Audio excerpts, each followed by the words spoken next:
knew that there was prostitution. I knew that there was sometimes forced prostitution. I knew all this intellectually, but then in the 1990s, I began to encounter some particular individuals who were imprisoned in brothels, and the brutality of what they were going through and the scale of it just blew me away. I was amazed at how many men from all over the world come here. I just found it, I knew it was a problem, but when I actually saw it, I was shocked at how many men actually come from Western countries here and buy women who are in prostitution. I overheard a conversation one time in a restaurant. It was a table right in front of me, and it was an older gentleman, and he was clearly from the States, and he was talking to, she must have been a brothel owner, and they were making a deal, and he was asking her questions: how young, what would they be wearing, all this stuff. And you see that time and time again, and it's hard to deal with.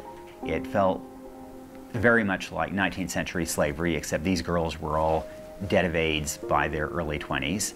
And once I had met those people and they were real, it was very hard to walk away from that issue.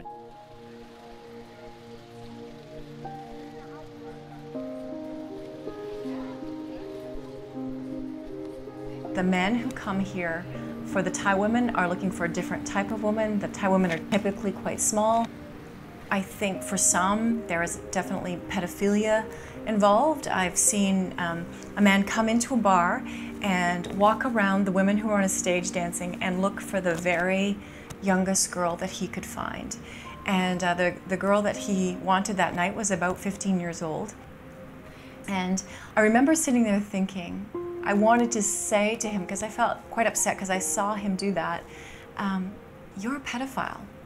And in your country, you're a pedophile, and I know you're a pedophile. But for him, somehow, he had justified that this was quite acceptable here in Thailand, and he was coming to find his next victim.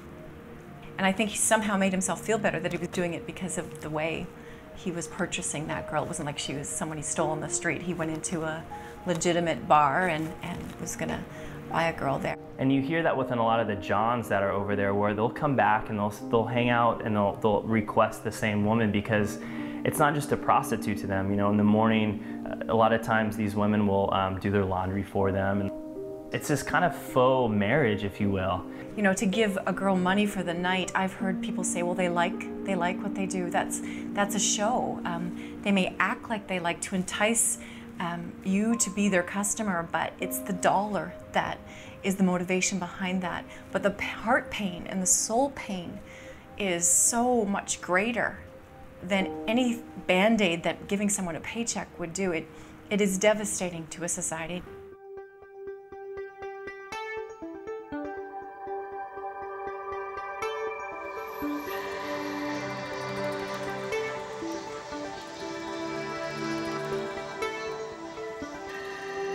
Another component that is like a push factor for women to be involved in prostitution is the family unit in Thailand is really in a state that needs a lot of healing.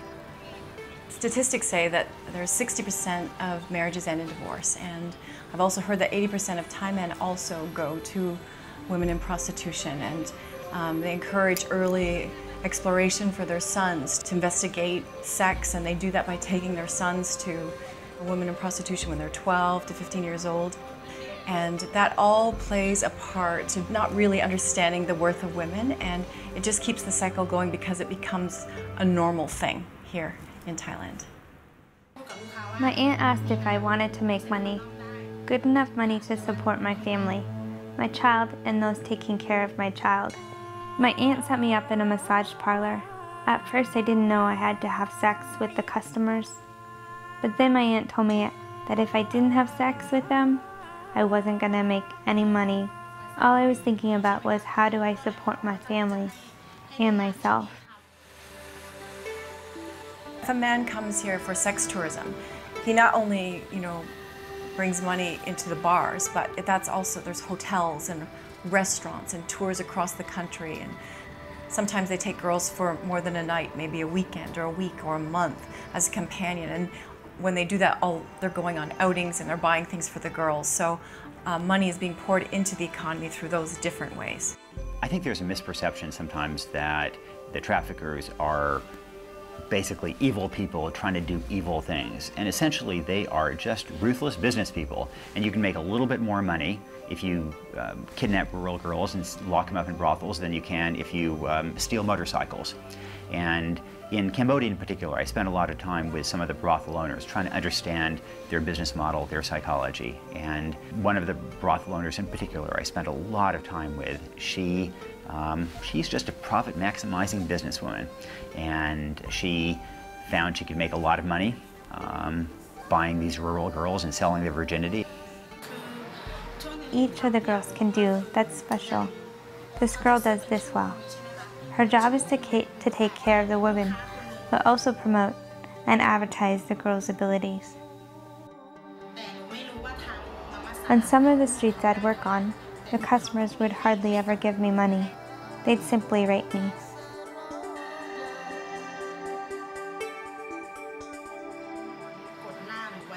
One time I had a pillow over my face.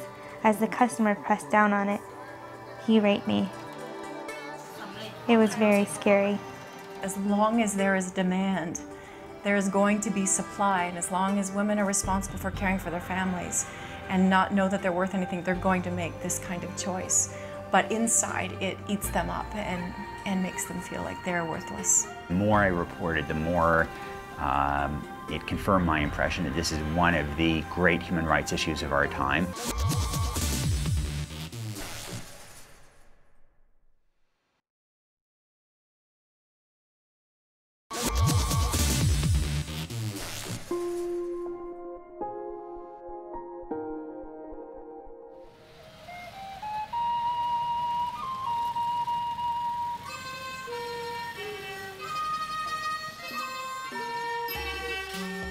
I grew up in a rural area, very poor, no father, and lived with my grandmother and brothers.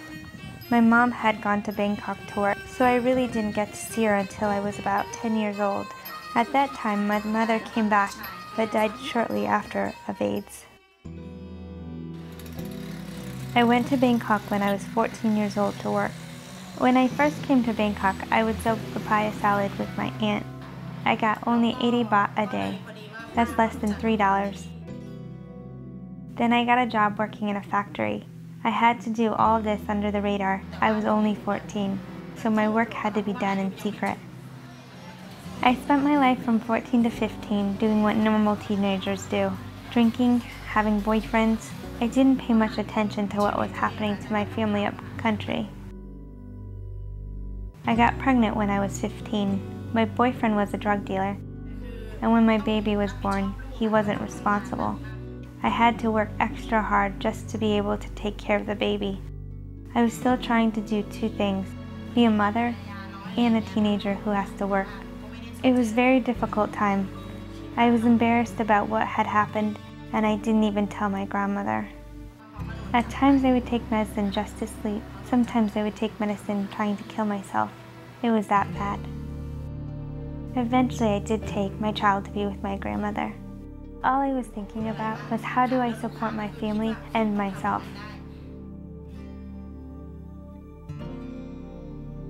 I began to have some conflict with the customers because the mama-san was telling customers you can have sex with this girl without a condom. I was so afraid of having sex without a condom with my mom dying of AIDS. I left and went out on my own. I didn't want to have a mama-san over me. Then I can control my situation a little bit better. I didn't really have a close relationship with the mama-san, but the rule of the mama-san is to tell the customers what each of the girls can do that's special. This girl does this well. Her job is to take care of the women, but also promote and advertise the girls' abilities.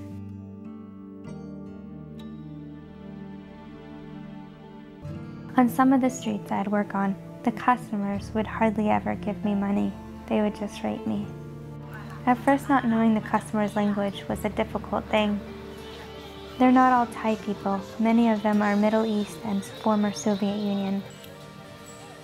Comes down to this. They are a customer, I give them service, it's just a job. People know this about Thailand, and that's why they come here. At Soe 3, you have mostly Arabs. On the streets you have women as well as transvestite and transsexuals selling themselves to the tourists. But you will also find people selling goods, food, and household items. It's like a market, so all of that is mixed together.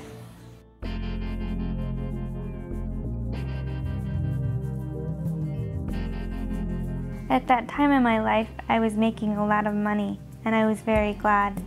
I make good money, but I spend it very fast.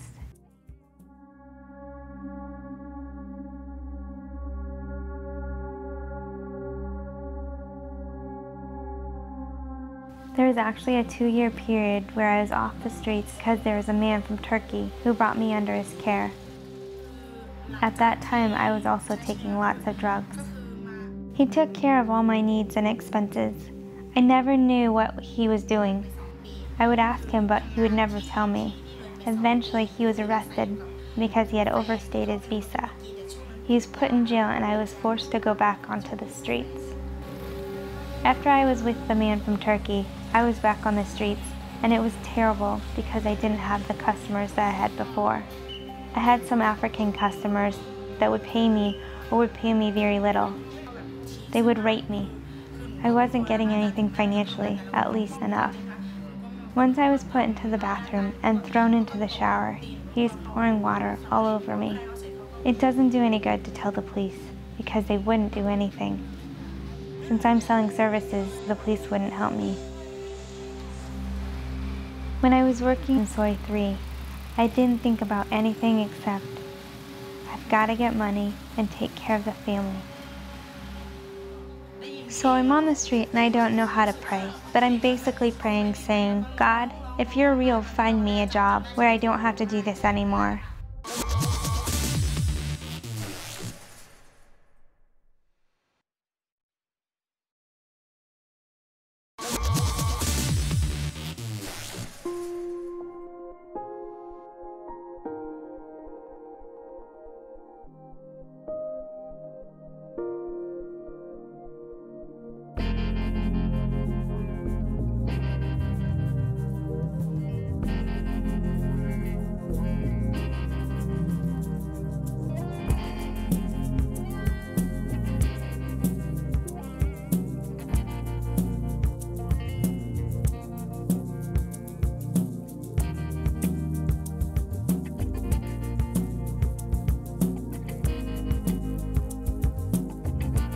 Cambodia, we visited just to kind of get an idea. We actually visited some brothels, and I think one of the most kind of probably to this day, I think one of the most the hardest nights was when we visited this one brothel in Phnom Penh, and I remember being whisked through the door when we arrived. A school bell went off. That's when they alert all the girls that there's a visitor. And they open up these big kind of iron gates, and as soon as you enter in, you're locked. And the buildings look like just kind of a small shop, that someone would live in upstairs, but have their open business downstairs. And as we kind of walk through, you see kind of some women on the ground floor, and they're all watching TV, and they're obviously for sale. And as we got through, we started asking questions to see if they had younger women or younger girls, and it took some convincing, but sure enough they did. And on the second floor, as we walked up, we were invited by, literally it felt like we were walking into an elementary school of young girls. And that, it was a really, really hard night because there was one girl, and at the time it's hard, we estimate that she was maybe like 10, 12 years old. I remember she was kind of standing in the corner, kind of frightened, and she had kind of like these pajamas with flowers on them, just something that a young girl her age would wear. Very innocent, very quiet, and very scared. And she was with the mama-san in the corner of the room. Our goal that night at the time was to try to bring her out of the brothel and bring her back to this aftercare facility we were working with. And we spent a lot of time trying to convince them, but at the time they didn't want to let her go because she was most likely a virgin, and she was the youngest and would make them the most money, and so they don't want to let them leave for risk of her not coming back. So we left that night, and we left without her, and I remember feeling a lot of mixed emotions of just helplessness and this idea that my life back in America, I can walk by homeless people every day in the street, and I have a choice. I have a choice to stop, to ask them if they need anything. But this is the first time I felt helpless. I felt like I couldn't do anything. And we went back and we alerted the aftercare facility, the location, and I never really got a follow-up afterwards of what happened to her, but she's kind of been, in my mind, that girl that has kind of kept me going day after day. I think about her quite often, actually.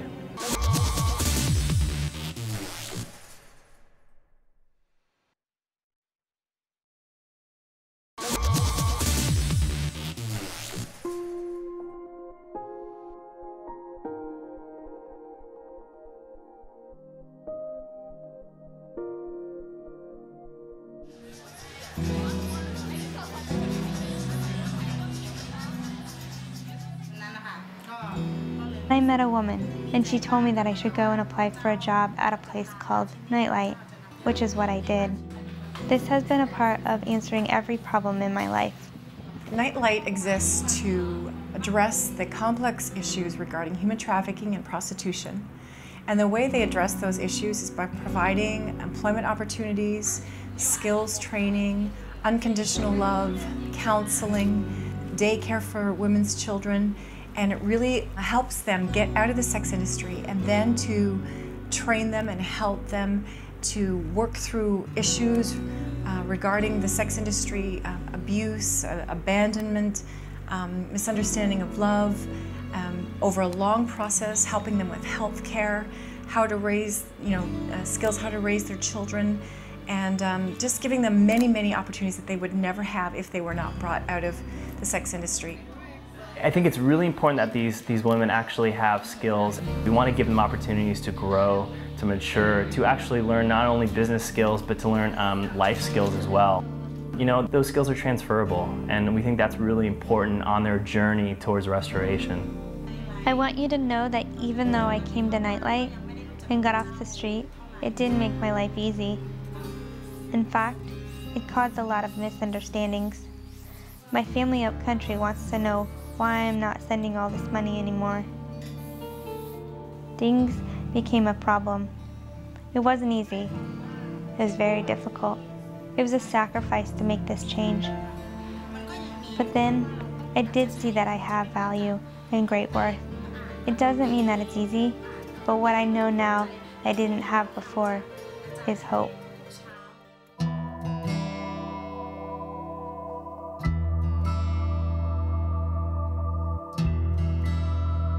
We have a business that is called Biography, which employs survivors of the sex trade. And we've just launched our Biography Lab, is what we're calling it, which is a screen printing facility in Bangkok, where we have 4 survivors that are on staff and that we pay their salaries. I love my work, and I love doing the screen printing for the t-shirts, because many of the t-shirts have a theme of anti-trafficking or a positive story about women who've been in bad situations before. It's hard work because I do the screening and my arms can get tired, but it's fun, and I know I'm sending out this message to a lot of people who are getting these t-shirts. I know right now human trafficking, for example, is kind of like the pet project of the world, and it's wonderful because it is raising awareness and a lot of money is being given. But in a few years, when the world has moved to another project, that is still going to be going on. There's still going to be people on the ground who've been fighting for years to bring women out of this trap.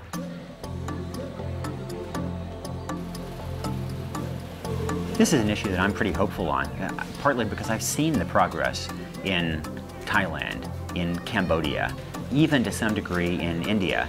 It seems to me that, look, we're not going to wipe out all trafficking any more than we've wiped out murder or armed robbery, but that as we make this more a priority, and there's no doubt that this is becoming more of a priority, that traffickers are on the retreat, and that we are winning this war, and more than 150 years after emancipation, it's about time. I just found out that I'm HIV positive. My first thought was of my mother, who died of it within 2 years. Though there's fear, my life is different. I live with hope. That's been the biggest change for me. I can have hope because God does have a plan for my life. I really believe that you help one person at a time. Every person can make a difference. And let's say I helped one woman at Nightlight, gave one woman hope. Well, she represents a family and a neighborhood and a community and eventually another place of employment. So my one little being the face of love, or an arm around someone, or just speaking to them in love and with compassion can transform their life and their children's lives and their community's lives and their workplace and generations to come.